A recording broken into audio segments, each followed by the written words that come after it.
Hi, my name is Rod Khleif, and I'm the host of the Lifetime Cash Flow Through Real Estate Investing podcast. And every week I interview multifamily rock stars, and we talk about how they've built incredible wealth for themselves and their families through multifamily properties. So hit the like and subscribe buttons to get notified every Monday when a new episode comes out. Let's get to it.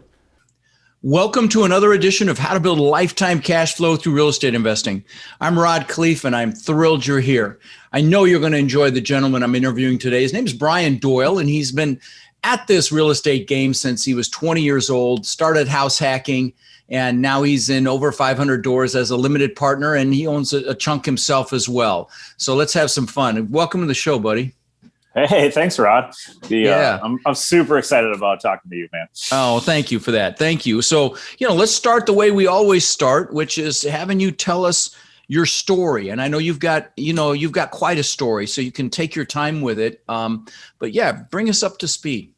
Well, it's my favorite topic, and it's the one I know the most about. So I appreciate that opportunity, Rod. But yeah, I mean, basically my story is like a lot of people.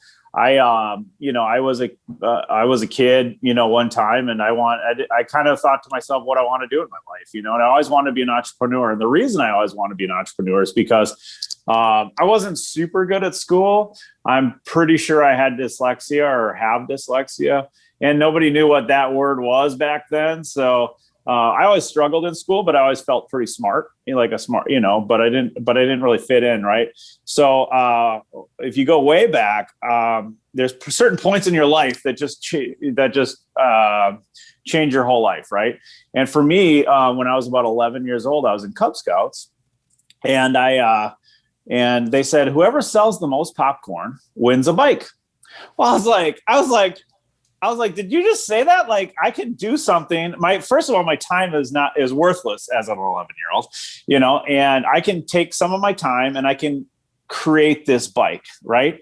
And I told everybody, all my Cub Scout friends and all my den leaders and everybody, I said, hey, I'm going to win this bike. And they said, whoa, settle down.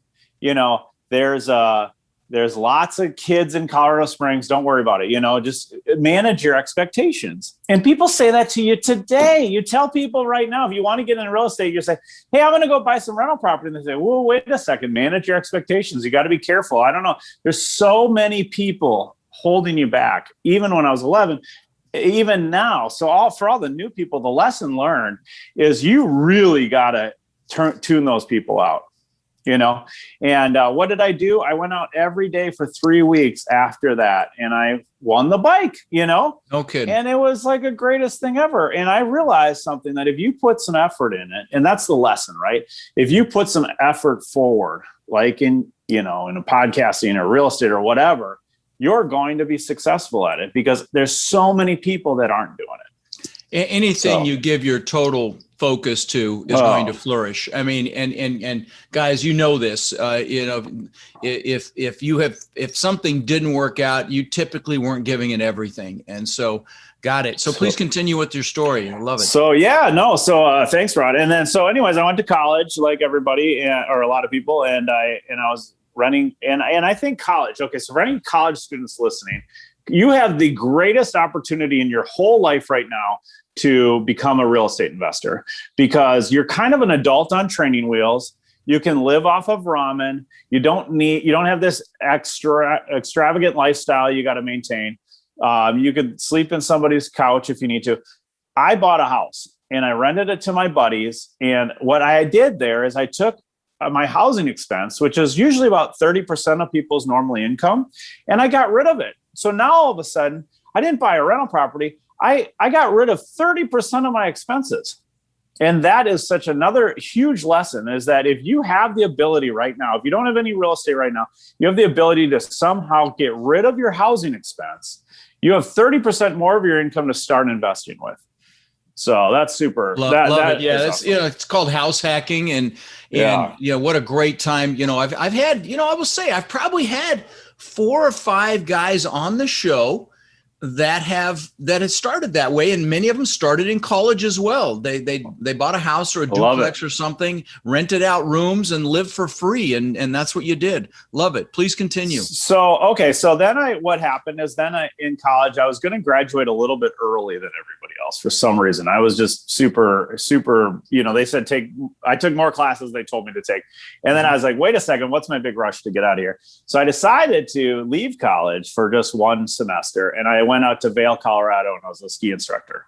And that's where I realized, that was where like another light bulb moment in my life, is that I am making money every day on my rental property while I am being a ski instructor in Colorado. Okay. And it's like Warren Buffett said, you have to learn to make money when you're sleeping, or you'll work till you die, or something like that. You've got, you lifetime cash flow. You've got to, I mean, it's not a suggestion. It's a necessity. You've got to find a way to make money as passive income. And that's what that rental property was doing for me. So moved that. Then I came back. I bought another house. It was the house that my girlfriend was living in. And the lesson there was, I was sitting there on her couch, and her landlord came over from Minneapolis, had to drive up to Duluth. It was 3 hours away. And the roof was leaking, from the bathroom. Or it wasn't the roof. It was the ceiling in the kitchen was leaking from the bathroom. And this guy was just, not having his best day. He's like, I hate rentals. I hate college students. He was an accidental landlord. And I walked up to him as, I think I was 22 at the time. I walked up and said, I'd like to buy this house from you. And he says, get out of here, kid. What do you know? I was like, no, I already have a rental right down the street, And here's the thing, is that so many people, when you want to get in, you gotta buy your first property. Just buy the stupid thing. Go buy a house and figure it out later, because what that does is, now I knew that this house will rent. I knew what the bedrooms will rent for. I knew what the water bill was going to be. I knew everything because I own the house next door, basically. Right. So that house brought in about $9,000 a year of cash flow. And if you want something fun to do, is look for a property that brings in about $9,000 a year in cash flow. And the reason is because that magic number is $9,000. And the reason is there's about 9,000 hours per year in a year. Okay. It's like 8,900 something. If you have a rental property and you look at the cash flow statement at the end of the year and you have $9,000 of income, you have made $1 per hour of passive income every hour. So when you go to sleep and you wake up $8 richer. You wake up with a big smile on your face every single day you wake up, because you just made $8, and it's awesome. So anyways, that was my great analogy. There. Great analogy. Now let me circle back to something you said, just to kind of hammer it home a little bit. You talked about buying that first property. It could be a Plex too. It doesn't have to be a house, guys. In fact, I would encourage you to make it a 2, 3, or 4 unit for a lot of reasons. But the point is, just do it.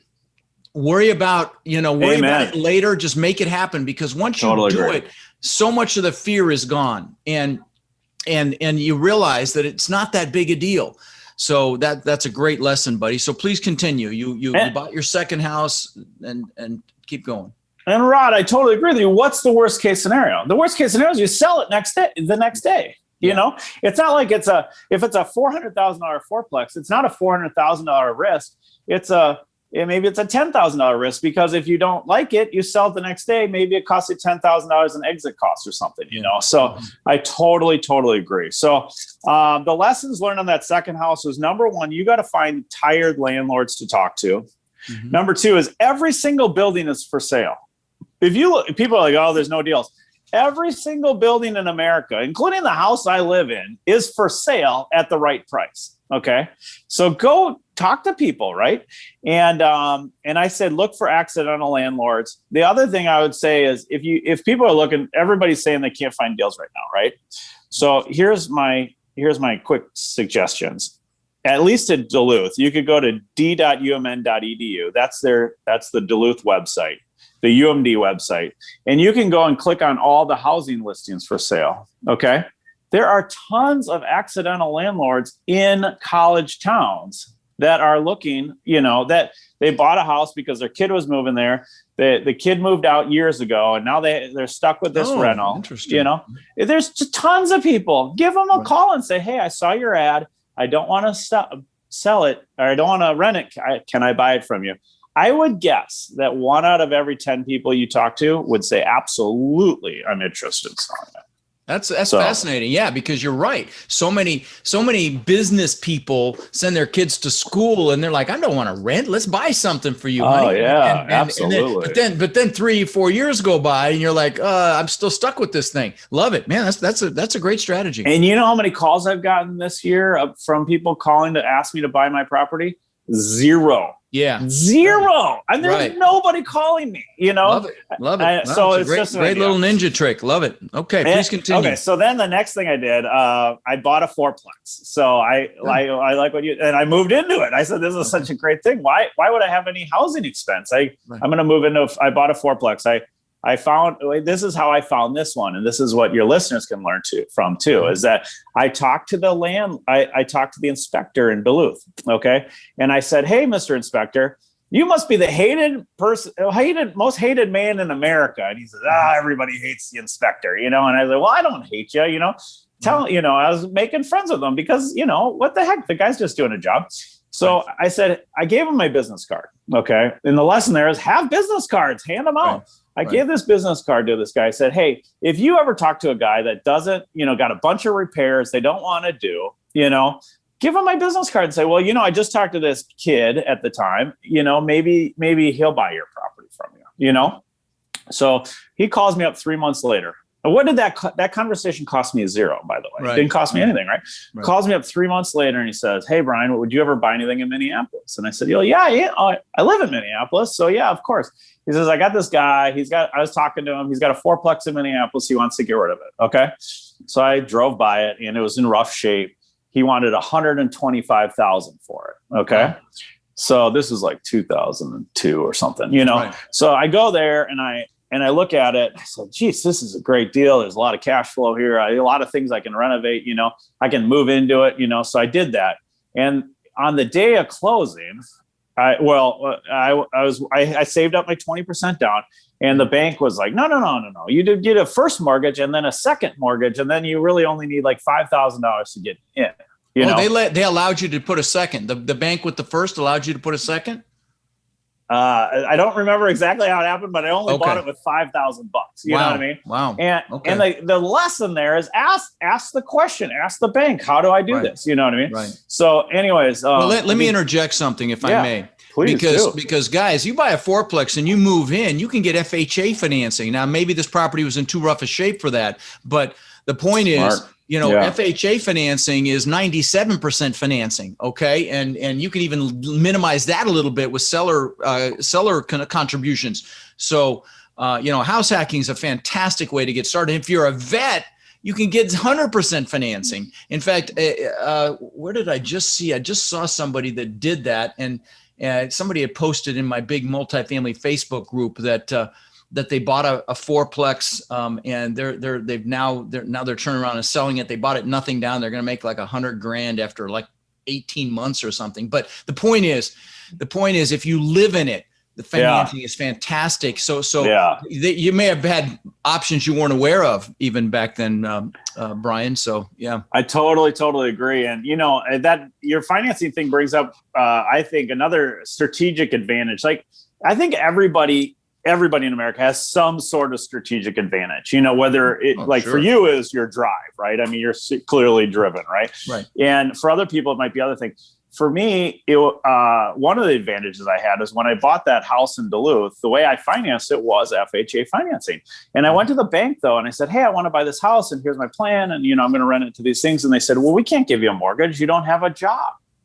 So I called my dad up and I said, hey, Dad, they said that they'd give me this mortgage as long as you'd co-sign it, Well, one of my advantages was I had parents that were willing to do that for me. You know what I mean?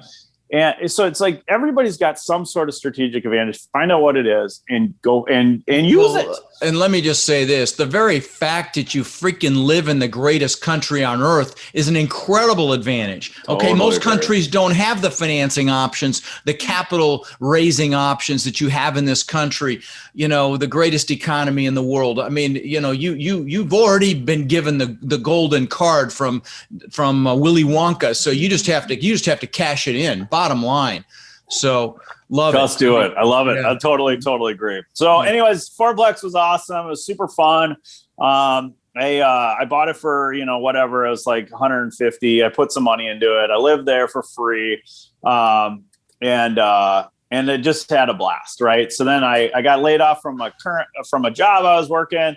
And so I took off about 10 months. I moved to Thailand, and then I moved to Japan for a little bit. I had a blast. Wow. All because of cash flow, like what you're always talking about. Wow. You got to have cash flow, right? And have passive income. So anyways, the advantage of me losing that job, I still have a full-time job. I sell window coverings to apartment buildings. Okay. Mm-hmm. And what job you have can help or hinder your real estate investments. Okay. Mm-hmm. And what I decided to do is look for a job within the real estate world as a vendor. There's a ton of vendors out there that are looking for salespeople or looking for other types of jobs. So you can work for a roofing company or window covering company, a window company or a flooring company. And then what happens is all day long you spend talking to other apartment owners. Right. And you sell blinds to apartment complexes, yes? I sell blinds to apartment complexes. That's 100% how I found my 500 other units. Wow. By just talking to other owners saying, hey, I got this $100,000. I want to deploy it. And they're like, well, put it in this project or put it in that project, and it's fun for me because I get to go in and see what all these people did for renovations. Sure. Sure. It's a great way to, learn behind the scenes. Yeah. No, passive investing is fantastic as it relates to investing in, as a limited partner in somebody else's syndication. Totally we offer it, and we offer a lot of behind the scenes training as in conjunction with it. In fact, we have sometimes as many as 20 of our investors helping us do the due diligence on an asset before we buy it, and so they get to see the real, the meat and potatoes of actually doing it. So, yeah. Yeah, no, I totally agree. The other option is, I think if I was, a new listener, I knew into real estate, I'd look for a job that gives me flexible hours. Sure. And the other thing is I would go and find out how to crush it with that job. So when that particular company, this window covering company, I went there and there's all these plaques on the wall. And one guy had this plaque that said $4 million club, and everybody else had these $1 million club. I said, what's this guy's deal? And he said, they said, oh, don't compare yourself to that guy. He had a staff of 7 people and all this stuff, and nobody can sell 4 million on their own. And I said, I'm going to be on that wall right next to this dude with the $4 million club. And sure enough, 2 years in, my name was right there with everybody else. And you know what that affords me and your listeners is that total freedom. If you go and you exceed their expectations, and I call them and say, hey, I'm going to go look at a rental property at 10 a.m. tomorrow. They're like, go for it. Good for you. Mm-hmm. If I'm barely scraping by and I say, hey, I'm going to look at a rental property for 10, or I'm doing the minimum, then they're going to be like, no, dude, we need you here. So exceed expectations in everything you do. I know you do that. And I teach it as well. No, you're singing my tune here. I love it because when you exceed, there's always that person at a job that does more than is expected. They're the ones that pick up the trash no one picks up, and that person usually ends up running the place. Okay, so absolutely. And in your case, it gives you that flexibility to, in fact, it's funny. I'm hiring a new controller for my company right now. And I told her yesterday, I said, I'm not about process. I'm about outcome. You deliver the results. I don't care if you do it at midnight. I don't care when you do it, just whatever. You have total flexibility because I'm about the outcome, not, I don't care when and how you do it. You just do it. And so that's what you're talking about here. And totally agree. When you over deliver, you can write your own, set your own schedule, as it were. Love it. Keep going. No, I totally agree. Okay. So in another case study, after that fourplex, I bought a condo. Okay. And then there's some lessons to be learned here. So condos are cool, man. I mean, I bought a condo. I paid $106,000 for it. That condo, probably bought that in 2003 or something. It went down to about $45,000. Mm-hmm. It came back. It might be worth 106 right now. So I've made zero money on this thing. Still, probably one of the best deals. I was going to tell you, I hate freaking condos, but I'm going to let you finish. I'm going to let you finish your story, and we may have a little debate on this one. Okay. I'm glad we're not in person because condos are the greatest thing ever. You're wrong. No, I'm just kidding. Here's why is that you don't do in Minneapolis, you don't have to deal with the snow removal. You don't have to do the lawn mowing. You don't have to do any of the exterior maintenance, all that stuff. Here's the downsides. Yes. The downside equates to the title of my podcast. Okay. All right. So the downside is if the neighbor, is having loud parties, you don't have much control over it, number one, because you don't own that unit. Number two is that if you get too many units in one building, now all of a sudden I got to be the president of the building so that I can manage the cash flow of it. And boards are so inefficient.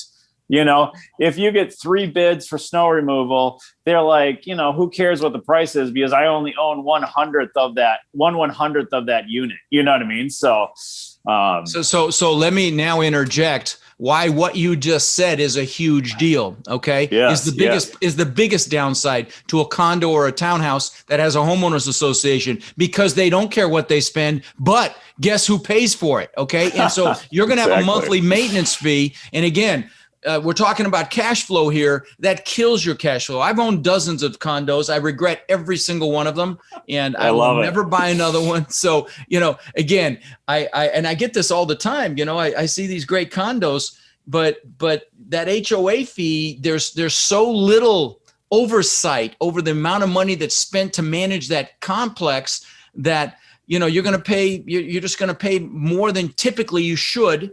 And then they have to build up reserves and everything else. And it just kills your cash flow. And again, the name of the game is cash flow. So, yeah. Rod, I hate to tell you this. I agree with everything you're saying. That's the saddest part. Right. But I'm a very slow learner. I literally own 50 condos right now. Oh, good God. And here's the other problem. Here's the other problem with condos. You want to grow your portfolio. Condos, you basically have to buy one at a time. So that means 50 transactions, 50 closings, 50 negotiations with sellers, 50 inspections.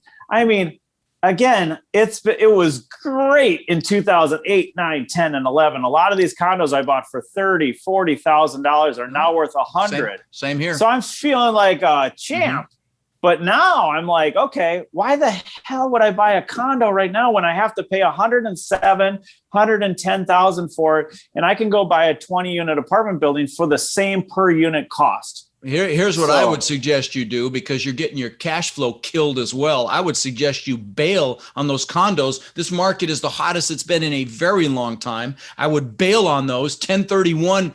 As many as you can into multifamily, where you don't have an HOA fee. So that there's my 2 cents on your situation, frankly. But I agree with you. I agree with everything you're saying. Yes, I'm sure you're cash flowing because of your basis in these things, but that cash could allow you to buy, that could allow you to flip into, larger, more stable, more higher cash flowing assets. That'd be my 2 cents. I had a guy on my show here not long ago. He's kind of an outlier. He's an anomaly.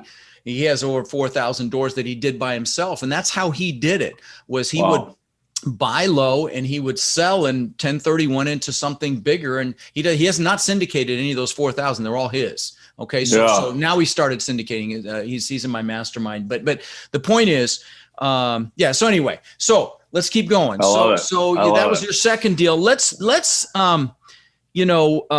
you also enjoy talking about budgets. So talk about why you like budgets. Well, it's my favorite topic, and I'll tell you why. It's because my wife and I have every Friday morning, we have what we call our budget party. You know what I mean? And it's awesome, right? And she's a little less excited about it than I am. But I mean, it's awesome because like the bottom line though is that, you know, if you don't, I don't care what you make a year. You make $10 million a year. If you spend $10 million a year, you're going to have zero money to invest in real estate. Okay. And if you want to hang out with the investors of the world, you know, you got to be an investor, right? And you gotta live below your means. And in my 20s and 30s and probably now, people made so much fun of me because, you know, I would go sleep in my car when I drive up to Duluth because I'd save $100 and I could go buy a Delta faucet for $100 and I'd own that for 20 years versus one night of a hotel stay. So you don't have to be quite as extreme as I was, but like, it's just, if you just live way below your means and you realize, and then quickly you do realize that most millionaires are driving the used Honda Accords, you know, and it's most, you know, it's the lawyers and stuff like that. I mean, nothing wrong with nice cars, you know what I mean? But like, you know, it's just live below your means, man. Pay cash. No, I agree. I agree. Now, I've got mixed feelings about this topic, and let me tell you how I feel about this. So listen, when I had 500 doors, I lived in a 1-bedroom apartment that I got for free because I put a rooftop balloon on this apartment complex once a month. I'm with you there. The only thing is, I think at some point you can enjoy your spoils. In the case, totally agree. You know, and at one time for me it was cars, stupid shit like that, and watches. Now it's, you know, it's other things. I love to travel and so on and so forth. But when you start, for sure, guys, listen to what he said. You know, you don't need everything right away. Put every dime back into your real estate portfolio, and at some point, you don't have to work anymore. You can pretty much buy whatever you want. You pay cash for those toys that you would have financed before, and that's really where you want to be. I think brother, what else what haven't I asked you that you would enjoy talking about? Because you've added some real value today. Well, I appreciate that. You know, I'd say the best deal I ever did was that condo because it got me into the condo market. The worst deal I ever did was I got into an office building.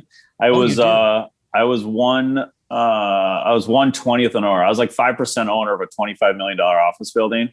You know, I had like huge debt on it. And, you know, in 2008, it went bankrupt, you know, and what the problem was is that I invested in something. I had no idea what it was about. Right.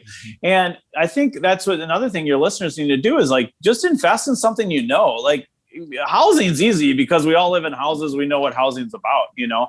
Now let me hammer that one home. Okay, guys, you may or may not know I've built 24 businesses. I've got the shiny penny syndrome. Several have been worth a lot of money. Most have been spectacular flaming seminars. Okay. And so focus is power. And I remember, you know, pretty much for decades, anytime I got outside of real estate, I got my ass handed to me. And so exactly what Brian is talking about here is critical. Focus is power.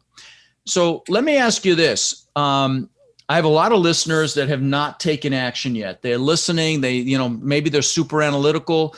They're analysis by paralysis. I understand. They have to check off every box before they make a move. What would you say to those people? I empathize with those people because I am one of them now. Back in the day when I was 25 and I had no money, I had just bought a house because, you know, that's what the rich people did, right? So I just do it. You know what? I really think you can't screw up a single family house or a condo. You don't think you can screw that up. So just do it. You know what I mean? Don't. But I empathize with you guys now. Like their cap rates are low. So I've become more analytical. I would say for a new person getting ready, you absolutely, number one, have to get on a budget so you have money to invest. Okay. Number two is you've got a time block. Okay. A lot of times people are like, oh, I'm going to do it when I get to it. Well, no. Right this second, pause the podcast, go to your calendar and say, every Tuesday, I'm going to create I'm going to create a 2-hour meeting with myself. And I'm going to only focus on buying real estate. And I'm going to get that done in 3 months, you know, and set an end date with that thing. Don't analyze it forever. Set an end date with that. You got to set your goals and then you got to and then create an action plan to get to your goals. I'd say, you got a time block because everybody's too busy. Figure out what your freedom number is and how you're going to get there. You know, it might be 10,000 a month. Okay. My goal is 10,000 a month. Okay. well, how the hell are you going to get there? Figure it out, write it down and just do it. You know what I mean? I'd say consider a business coach. I personally haven't done that one, but I think it's a great option to figure out a way to do that. I would also say decide whatever you're doing we touched on this earlier, be the best damn blank ever, right? If I'm going to be if I'm going to be a blind salesman, I'm going to be the best blind salesman ever. You're going to podcast, even you live this, right? So you get it, so it's like, if you're going to have a podcast, have the best podcast ever. If you're going to do whatever, pick up the trash when you're walking out the thing, do that little bit. And then you know what? Everything falls into place. So Yep. No, I love it. There's a ton of good stuff. So let me ask you this. What do you think is the best advice you've ever received? Ever? Oh, I like it. Best advice ever. Best advice ever is live below your means. Okay. Great advice. And let me ask you this. Are there any failures that you experienced in your real estate career that may have set you up for some future success? Or talk about a big, screw up, and maybe it wasn't your fault. It was just a real problem that you had to get through. Well, I've had a lot of them. The biggest one ever was that office building. I lost $250,000 on that office building. And you know what? It was the best $250,000 I ever spent in my life. And I'll tell you why. It was because, and that was a lot of money to me back then. Sure. And it's a lot of money to me now, for God's sakes, But what I learned from that is you've got to stick with what you know. Just because everybody's doing it is not the right thing. I thought because I was a 5% owner and there's 20 other investors and they must know more than I do. They must really know what this is a great deal. Dude, forget all that. You know what a good deal is. Whether it makes sense or not. I think that's going to save me $250 million in the future. Yeah, agreed. So you've dropped a lot of great strategies, time blocking, lots of good stuff that'll help people that haven't gotten started yet. Let me ask you this. What did you have to give up to get to where you are today? What did you have to sacrifice? That's a good question. I have to sacrifice. Do you have kids? I do. Yeah. I have 3 kids. So much fun. I really don't feel like I've sacrificed anything. I think I've had the greatest life ever. Okay. I would say what I sacrificed, though, from other people's perspective, is I've always driven used cars. I've always lived below my means, but that's just who I am inside my soul. Right. So all my friends would, go golfing and I'd say, you know what, I'm going to go work on my rental property. Let's meet for a beer afterwards, So maybe I did sacrifice that, and they spent $50 and I went and made $50. But, I would say definitely, I didn't drive a Mercedes around when I was 25. So maybe I sacrificed that. Yeah, for sure. That's not really okay. Fair enough. So what do you think is your unique skill set or superpower that's helped you in your real estate career? What do you think is the one thing, if there was just one thing you could identify that's really made a difference for you in this trajectory? I think it's tenacity. And I didn't know what that word meant until somebody told me that about 15 years ago. They said, man, you've got the tenacity of a redwood. And I said, I quick Googled what the heck tenacity meant. But the definition I understand it to be is just doesn't give up. You don't give up. Yeah, no matter what. It's grit. It's resolve. It's do it no matter what. It's get back absolutely. Up even when it's the last thing you ever want to do again. Oh, it's And then a no is just a request for more information. I mean that. I know you live that too. So, but yeah, tenacity is everything. 3 feet from the gold, baby. There's a book about this, a true story about a miner that gave up. Someone else took his mine. 3 feet later, they I've heard that. Yeah, but that's a real story. Oh, yeah, absolutely. I thought that was just like a hypothetical story. So many people give up. When they're right there, right on the edge. I almost did back in 2010. I was about to bankrupt a company, turned it into a $10 million company. I just reinvented, pivoted. But, well, listen, brother, thank you so much. You've added a ton of value today. I appreciate you coming on. It's very much a pleasure to meet you. Such and an honor. You're in Minnesota now, or are you back in the Springs, or where are you? No, I live in Minneapolis right now. I'm headed to Florida in a couple of weeks, though, to go hang out. So, are you going to be on the West Coast? I am going to be on the West Coast. Well, then you should ping me. Let's grab a cup of coffee or something. Oh, that'd be awesome. Yeah. All right. I'll be driving down the West Coast. So it'll be great. So love it. All right, buddy. It's a pleasure. And I guess we'll probably see each other soon. I hope so, Rod. Right, very nice to meet you, man. Have a great rest of your day. Thank you. Rod, I know a lot of our listeners are wanting to take their multifamily investing business to the next level. Now, I know you've been hard at work helping our Warrior students do just that using our ACT methodology, which is awareness, close, and transform. Can you explain to the listeners how they can get our help? You bet. Guys, we've been going nonstop for 3 years, building an amazing community of like-minded people. And our coaching students, which we call our warriors, have had extraordinary results. They've purchased thousands and thousands of units. And last year, we did over 1,000 units with our students. And we're looking to grow this group and take it to the next level. We're looking for people who want to follow a proven framework that's really step by step, and then leverage our systems and network to raise equity, to find and close deals, and to build partnerships nationwide.